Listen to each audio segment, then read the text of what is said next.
Hunnic Outcast Podcast is the latest podcast to be partnered with the GeekCast Radio Network with its host, Jeremy Fein. What is Hunnic Outcast Podcast, you may ask? Well, it's a grab-bag gimmick of pop culture and non-pop culture events. One week I could be discussing Godzilla, one week I could be discussing some of the PG and PG-13 to R-rated Disney-esque movies, comics, getting on my soapbox, just ranting and raving. You never can tell.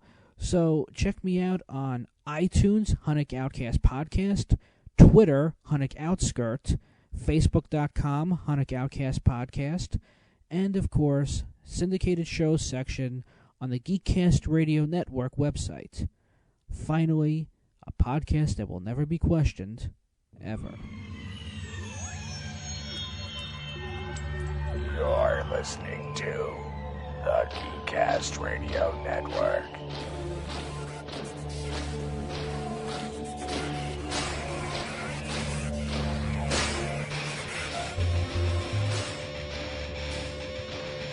Partner Spotlight.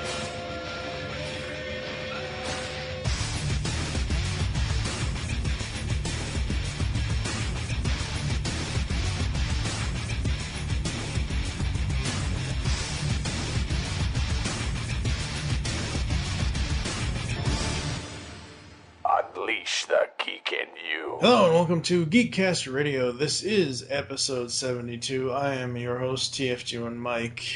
Steve Megatron couldn't be here. Some weird facsimile Godzilla swallowed him whole. Look, he's Godzilla. That's not Godzilla, dude. That's the only thing I like about Godzilla, honestly, ladies and gentlemen, is the Austin Powers Goldmember movie when the two guys are talking about it. We are continuing on with the Syndication Nation Spotlight. This time around, I've got Mr. Jeremy Fein from Hunnic Outcast Podcast. Hello, sir. How you doing there, sir? I could complain, but no one will listen. Yeah. So, when did you first become interested in podcasting, whether it was listening or you got your own idea to do your own podcast, or how did that start? Well, actually, it goes back to 1997 when I was in Staten Island, New York.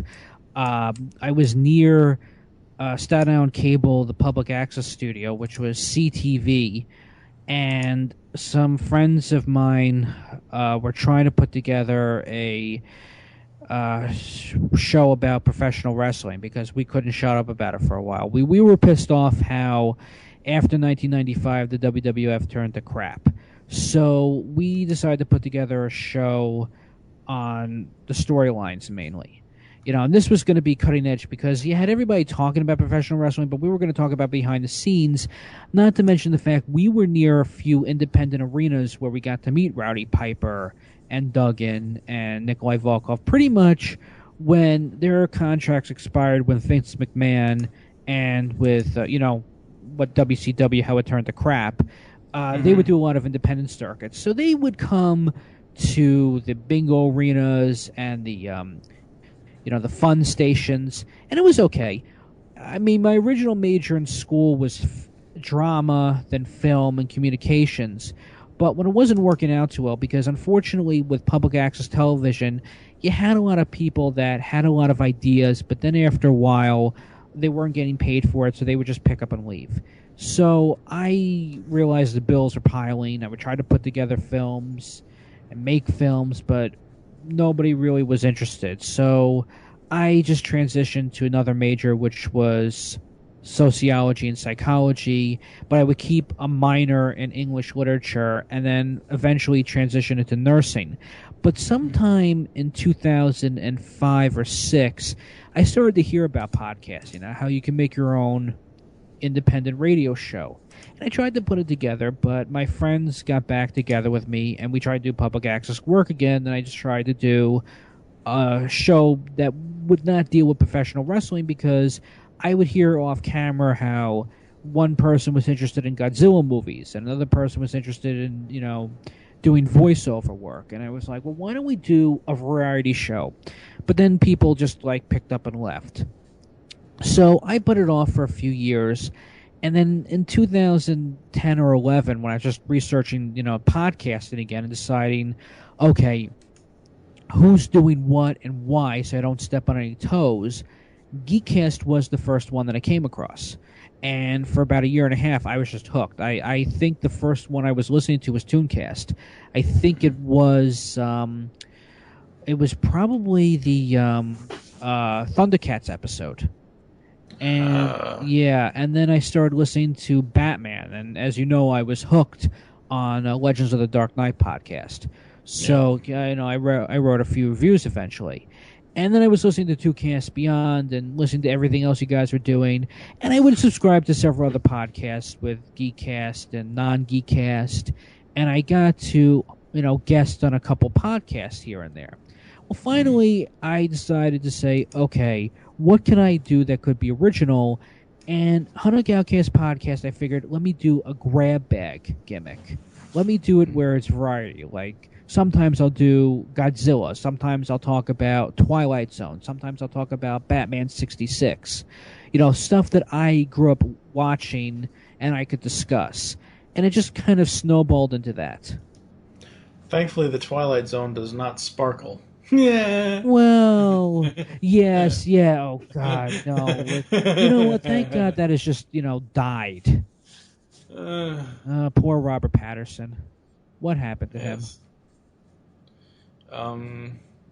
Yeah. Let's not go there. All right. So, what outside of GCRN? What other shows have you listened to? What other influences do you have as far as crafting your own show? Well, the ones that I've subscribed to, the non-GeekCast, there's Disney Film Project, which influenced me because they were discussing the family-friendly Disney movies.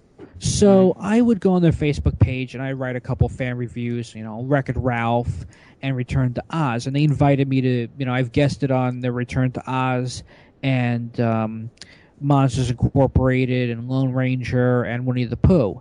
And we just sat down, we analyzed, and we discussed why we like these films. And the reason is because, a couple of them are parents and they want to bring their love for Disney films. Some of them you haven't even heard of, or some you forgot about that it used to be on NBC on Sunday nights, like Mr. Boogedy. And they discussed them, and it was a great show. Another one was Torgo's Pizzeria Podcast, where they would just discuss TV shows that they used to watch in the 80s and 90s, like the Beetlejuice cartoon and In Living Color, and they would just discuss like the pros and cons of the shows. It influenced me because I realized how I should craft my own show. Should I just discuss like the pros and cons? Should I analyze it? Should I give my philosophical or psychological aspects? And I figured the best thing that I should do is, because I have a degree in psych and sociology and English literature, I should give the psychological and some philosophical aspects of what I feel, why I like certain shows and the characters and the pros and cons. And I figured, as I said, with the grab bag, at least I'm not sticking with one topic. Because I felt in the past if I would stick with one thing, I was even boring myself, and I would trail off a lot. Because I would compare one piece of pop culture to another, and I figured, okay, I keep trailing off. Let me break it down into different episodes, into different topics, and this way it would be a little bit, sticking with the subject. And it's worked because the shows that I've picked and how I've broken them down, the Godzilla movies, originally I was calling them Kaiju Bless You, You're Welcome. But I found it to be a little bit insulting to the Japanese culture because I've realized that the Japanese monsters are based on gods and deities of their culture. And I've picked up a book called Japamerica. And it's an interesting book, and it deals with the author, who is American, but he had to live in Japan for a while because his father had to move around because his father was in the army. So he would compare Japanese culture to American culture, movie-wise and TV-wise. So I've changed the title of that show to respect the culture a little bit more. With Simpsons, I've come across my co-host Rachel, where we discuss maybe 4 or 5 episodes of a season of Simpsons, because I've been watching it as a kid. She doesn't watch it as much as I do, so she'll just pick like a few episodes, like she'll pick 2 and I'll pick 2, and we'll break them down and we'll say like why we enjoy these episodes over the years. Soapcast, I've just gone on a soapbox and I've ranted and raved. One of them, when Blockbuster officially closed a few months ago, I discussed, how the mom and pop stores were, destroyed by these corporate stores, but then they were destroyed by internet corporate stores. And what really destroyed the Blockbuster Corporation? And I think it was just, was it bad customer service, or was it the fact that people just didn't want to go to Blockbuster anymore? Did people find it convenience with Netflix, even though I do miss Blockbuster? And I went on the soapbox saying like what the pros of Blockbuster were and what the cons of Blockbuster were. Soapcast has gotten some interesting feedback because they like the fact I just go on a soapbox and I'll rant and rave for 15, 20 minutes. This way it breaks it down a little more. Yeah. There was one of those that I had a huge issue with. Oh, okay. Yeah. Yeah, I know which one you're talking about.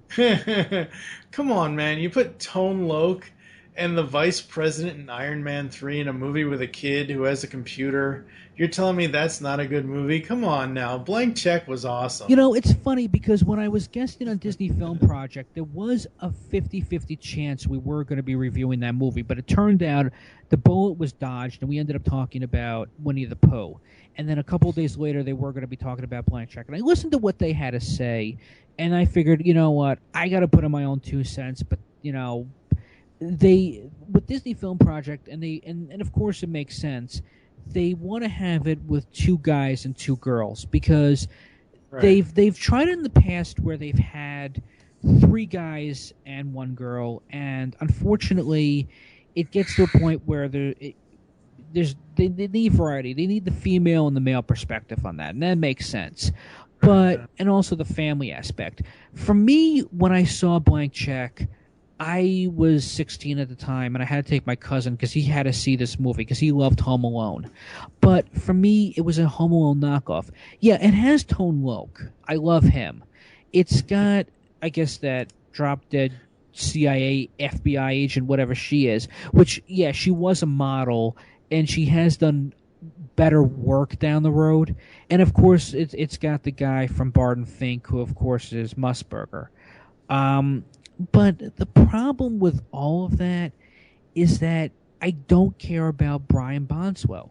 He sounds like he has a sore throat, but he was forced to go on set. And he's not likable or interesting, and he just kills it. And, of course, they discussed the plot on Disney Film Project, and I've discussed the plot, where it's just creepy that a 13-year-old kid is in love with a 25-year-old woman, and she's okay with this. It just feels, for a Disney movie, just like bugged me. And it's the only one that I just had to stop the review because I just couldn't do it anymore. I just was breaking down that plot, and I was like, no, it's the only one where I just had to stop halfway, and that's why I did it on a soapcast and not on anything else. Well, I mean, depending, regardless of opinion, I mean, the movie made its money back. It had a $13 million budget. It made $30 million. Yeah, but it cost. Well, see, here's the thing I look at it, because at the time when this came out, I was 14, and I had a huge crush on one of my dad's employees. Her name was Melissa, and she was 10 years my senior. So there's nothing wrong with having a crush on an older woman. And it's just one of those things where I think of movies like this, like this, and I don't think you've done Big Fat Liar on Soapcast. I hope you never do it on Soapcast, because that movie is amazing too. I look at Blank Check as being the 90s version of what 2002's Big Fat Liar was, where it's a kid getting to do what, like, Blank Check is what all of us as kids wanted to do was just do our own thing, just have everything we could ever want and play with. That's really what it is. I mean, sure, he wants to be respected and everything else, but what I find unbelievable about that movie is how he uses the Macintosh technology to fool everybody. Yeah. And I wonder how at the time in '94, I wonder how Apple and Steve Jobs felt about this movie. I don't know. I mean, the research they didn't say much. I know that. It never showed up on the news. Disney Film Project, they didn't bring up anything. The only thing they brought up was that function Speak Talk, I believe. Right. There were better movies and ideas, but the problem, I mean, even with Home Alone 3, they tried to do this. But with Blank Check, the kid is talking through this thing as he sounds like, I smoked one too many cigarettes, and now I have to talk with a voice box that Ned does with South Park. And the fact that in real life, I understand that this kid wants to live on his own, and he gets the blank check, and he gets the $1 million, and he spends it like crazy. And this has been discussed on other podcasts and viral videos as well. What he's spending with that $1 million, even to buy the house, which is bizarre, all the other stuff, he would have been spending that money in 5 minutes. It's just, I understand realistically that's something a kid would want to do, but rationally, it just wasn't jiving. And as for Big Fat Liar, that's a phenomenal movie. If it ever does end up on Soapcast, which if it does, it will not be because I bash it. If it's on Soapcast, it's because I praise it. I went into that movie with high expectations, and I left Big Fat Liar with high expectations. It was a Frankie Muniz and, of course, Paul Giamatti, and even Amanda Bynes, who I miss. And that was probably one of the more underrated movies. It felt like something out of the '90s, and it paid off. And it has a great ending. And I love that line where, like, they told me to pick up this guy, but they didn't tell me to pick up this blue man. They told me I was picking up a little blue car. They didn't say anything about a little blue man. Yeah, I mean, it's a great underrated classic. And to think, in 2002, this came out, and Spider-Man came out. Now to think, nearly 12 years later, or whenever it's gonna. 12 years later, Amazing Spider-Man 2 comes out, and the little blue man is Rhino. Oh God, I if only he was Chameleon with his rubber face and his personality, or he could have been Electro. That would have made sense because Electro is blue. But that would have made so much more sense. But I had a lot more to say because I did get to guest on the In-Depth. I have a lot of problems, and the biggest problem I have is why they feel the need to kill Gwen Stacy because it happened in the comics. I've heard stories that Marvel regrets ever killing off Gwen Stacy. That people, ever since Mary Jane showed up, and again, there have been discussions and viral videos and whatnot. I don't know what Mary Jane is like in the comics, but I know what she's like in the movies. And in the movies, I'm not impressed. I like Gwen Stacy. I like Emma Stone. I don't like her because she's sexy. I like her because she's sexy and fun. I don't... And even though I think Mike Dodd brought up the fact how Gwen Stacy had to flip a switch, yeah, because Peter Parker and Spider-Man, whatever the case may be, they can't be everywhere at once. They need that that's that sidekick or whatever the case may be, and the voice of reason. And to me, that's what she was. So I think that's going to be irreplaceable, and then we have to put a Mary Jane. You know what? I'm going to say it right now. Issue, I think, 500 of Spider-Man, One More Day. I praise Joe for writing that issue. Thank you, good sir, for breaking up Mary Jane and Peter Parker. Give me Gwen Stacy. You know what? After reading Amazing Spidey 606, give me Spidey and the Black Cat. Yeah, that's what I want. No, don't give me the Black Cat from Spider-Man 2, though. Don't give me that Black Cat. from Amazing Spider-Man, if that's who that's supposed to be. No. No, Amazing Spider-Man number 606, Oh, the I know. comic book. Yeah, I know. I'm just, Yeah, no, it would basically be Felicia Hardy from the '94 cartoon series. Oh yeah, Jennifer Hale. Yeah, definitely. Exactly. Yeah, definitely. But I do want to say one more thing after watching Amazing Spider-Man 2. That the other thing is that also felt like a 2.5-hour preview. Like, we're just going to rush. Here's the other thing that I have a problem with comic book movies, and I'm just going to put this on a soapcast as well. I feel that every comic book movie now is that they have to build up towards a sequel. Like, the sequel's on its way. Don't worry. We're already working on it. Wikipedia has assured you, the audience, that even if this first movie sucks, we're under contract to do 2 more sequels. Now we find out that Spider-Man 3 and 4 may take longer. And that the spin-off of the Sinister Six is a coming, but we don't know when. So they kind of shot themselves in the foot with that.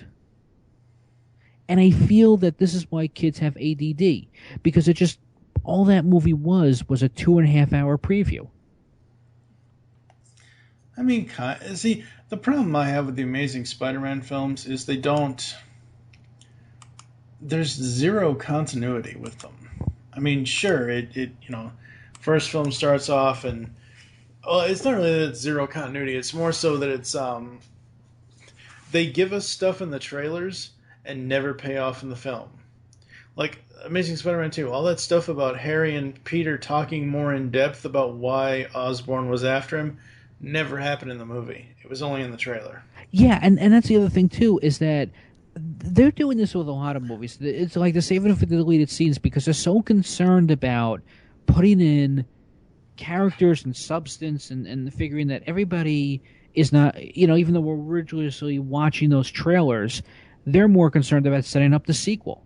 Oh, well, we didn't put that scene in, but don't worry, it's going to happen in the sequel. I don't want the sequel. I want to know what's happening right now while I'm watching this movie. I don't care about the Sinister Six showing up.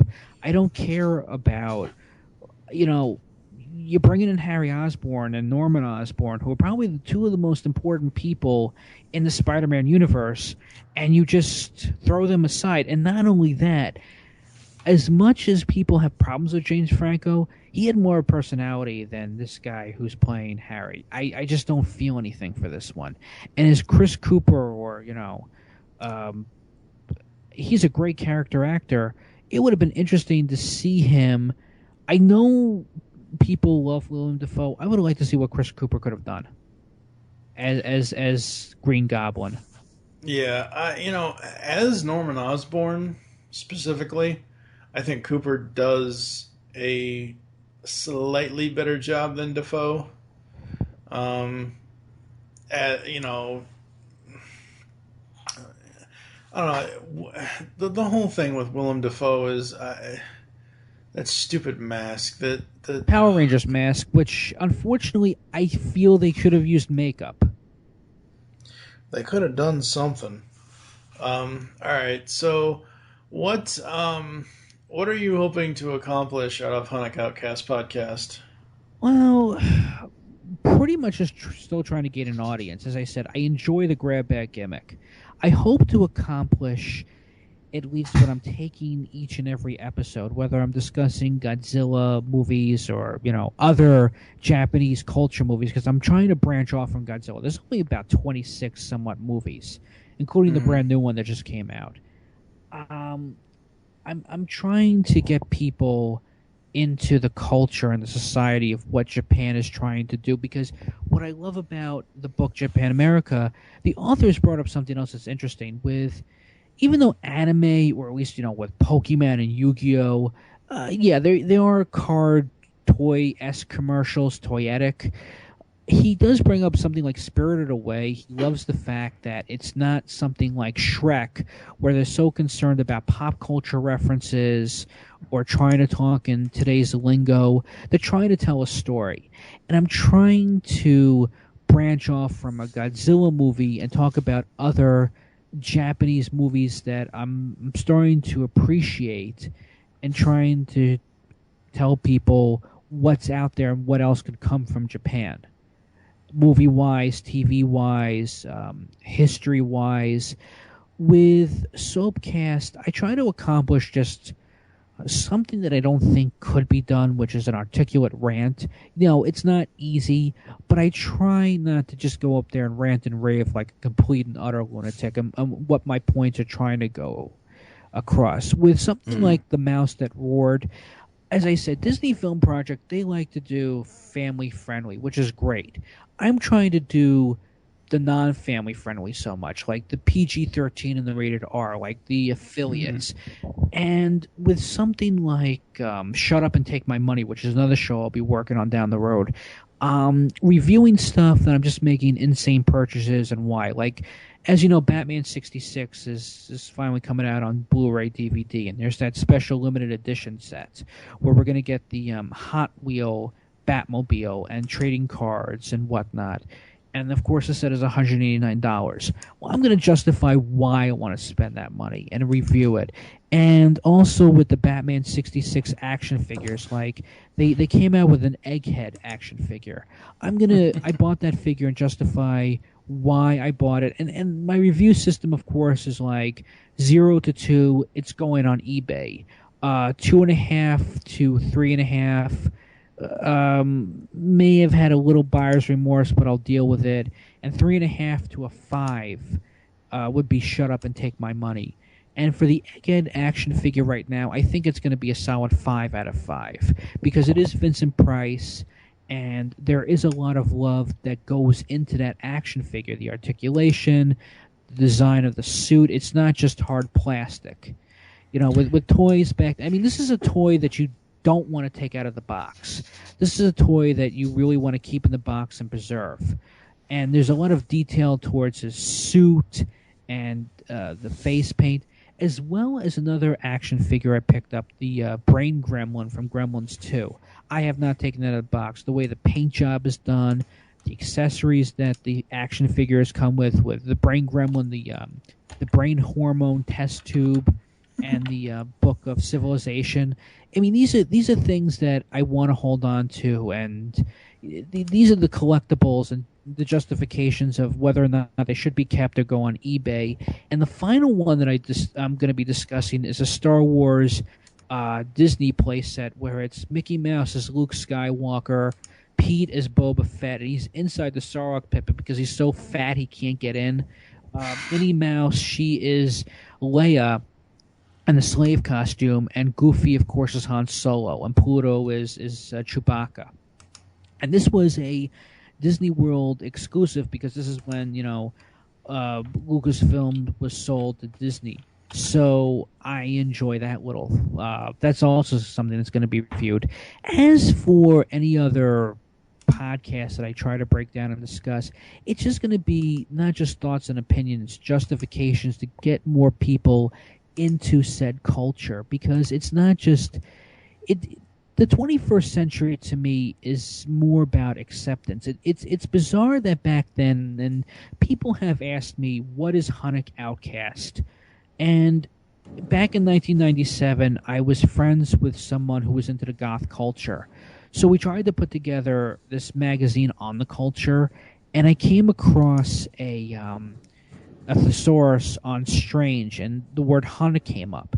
Outcast is something I've always been, and that's just where it stuck.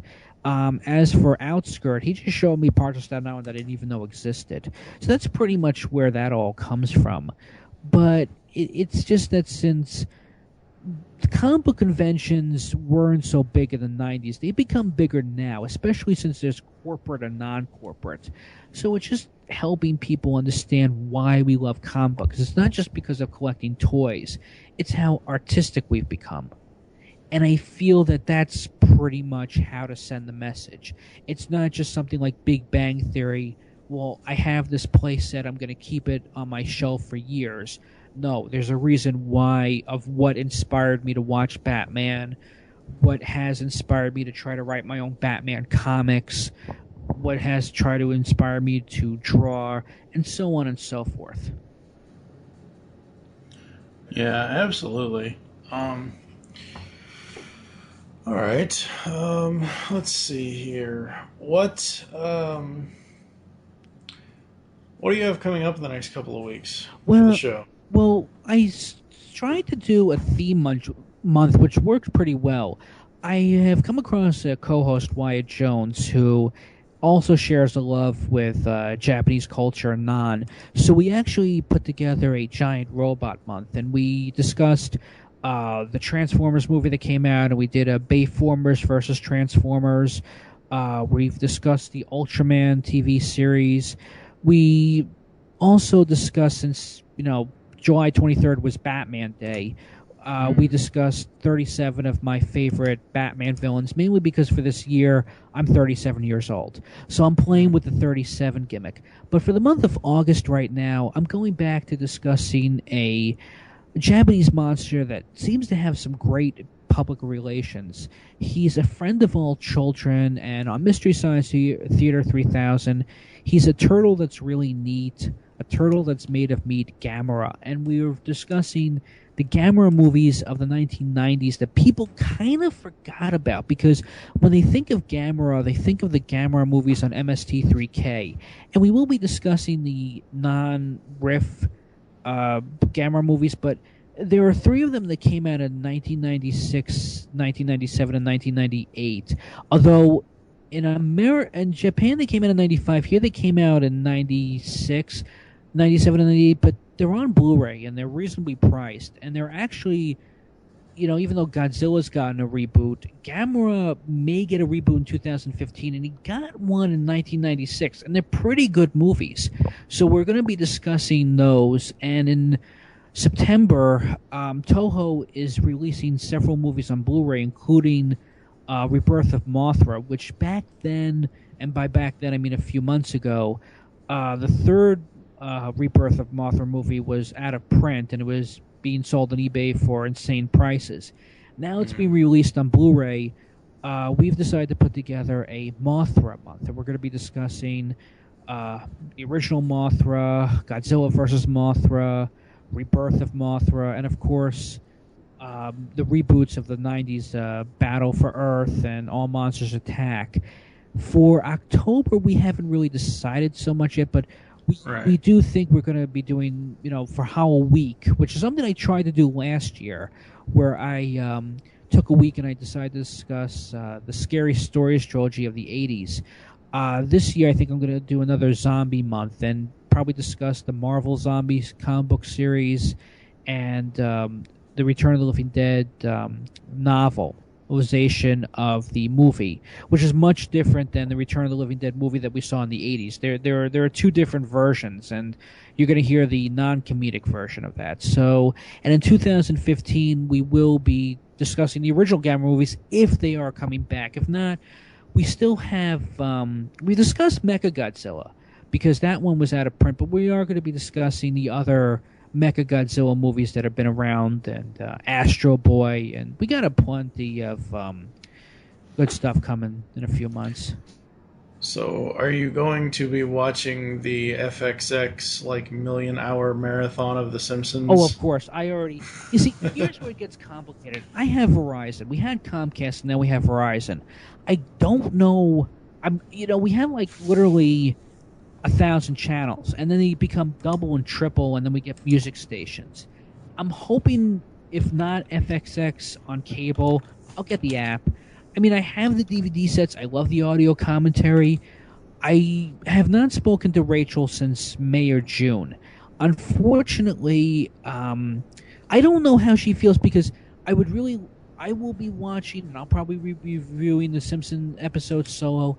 It's a shame. I love talking to her about those episodes, but she doesn't like anything past season, I think, 15 or 20. She gets to a point where it's just like, The Simpsons just won't die. But I can't wait to talk about that crossover episode that's coming up with Family Guy. I've seen the 5 minutes of it. It looks interesting. So, and of course, I'm now going to be writing for GeekCast Radio Network, which I'm stoked about. So I'm actually working on a review on the Howard the Duck comic books, because Howard has a brief cameo at the end of Guardians of the Galaxy. So the comics, there are 27, I believe, and 17 have been released on Comixology. So I picked them up, and next week I'll be reviewing on the website on GeekCast Radio Network my thoughts of the Teenage Mutant Ninja Turtles movie that's coming out next week. So, yeah, and then I think Wyatt and I are going to be discussing, like we did with Bayformers, Bay-Turtles versus Classic Turtles. Okay, now stop right there. They are not his turtles. They are Libsman's. Libsman is the director. Bay is only the producer. Yeah. It's not just you. I love talking to you, dude. I'm sick of everybody in general saying that they're Michael Bay's Teenage Mutant Ninja.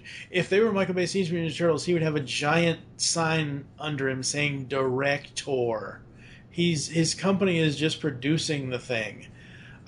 I'm so sick of the internet blaming Bay for the damn Turtles. It's not... I'm sure he's had influences over Jonathan Libsman, but this is Libsman's movie. Well... And I mean, look at his track record. Oh, my God. Well, Megan Fox, though, I don't know. I don't understand the point of her being April O'Neil, but I will say one thing, though, about the Turtles. I am impressed with them. I've watched a few scenes. I am actually stoked to see this movie. The only thing that I don't like is when they're in the elevator and they're dancing to the music. That feels a little bit strange. Yeah, that is very... I think what they are trying to do there is they're trying to... No, what I was saying was I think that what they're trying to do there is that they're trying to mimic the elevator scene in Spider-Man 2.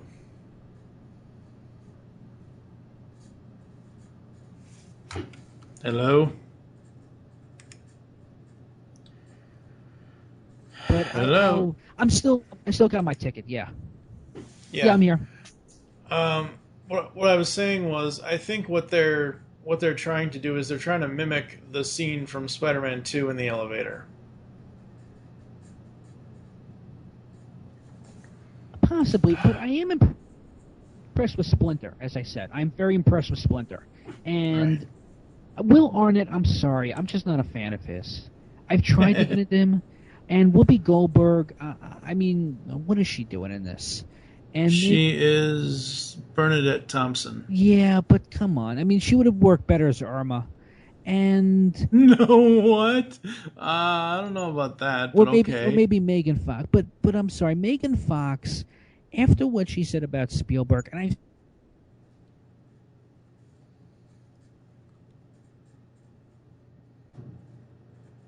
I just don't get her. And that's just me. Yeah. But other than that, though, I like what the Turtles look like. I am impressed. Even when Mikey takes off his mask and people were comparing him to Shrek, no, I like that. I like the fact that they're buffed up a little. And Shredder, well, we haven't seen much of him. There are now rumors that he's a robot. Who knows? They may go... I've heard rumors that Bebop and Rocksteady will be in the sequel. So... Yeah. Who knows? I'm stoked with the comics. I love what IDW did with them. Oh, absolutely. So yeah, I mean, I have a lot of stuff cooking up. Yeah. All right. Well, I think that's going to do it for this episode of GeekCast Radio. Up next is the final episode of the Syndication Nation Spotlight, in episode 72.5, when we talk to the crew of Smeared Ink, the brand new podcast to join the network. Until then, unleash the geek in you, and we will catch you next time.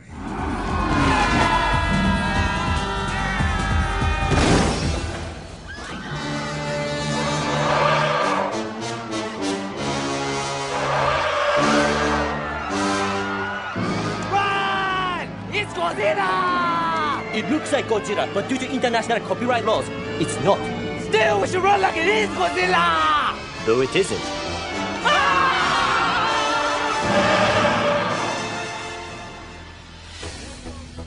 You've just listened to GeekCast Radio on the GeekCast Radio Network. There are several ways to get in contact with us or leave feedback for the show.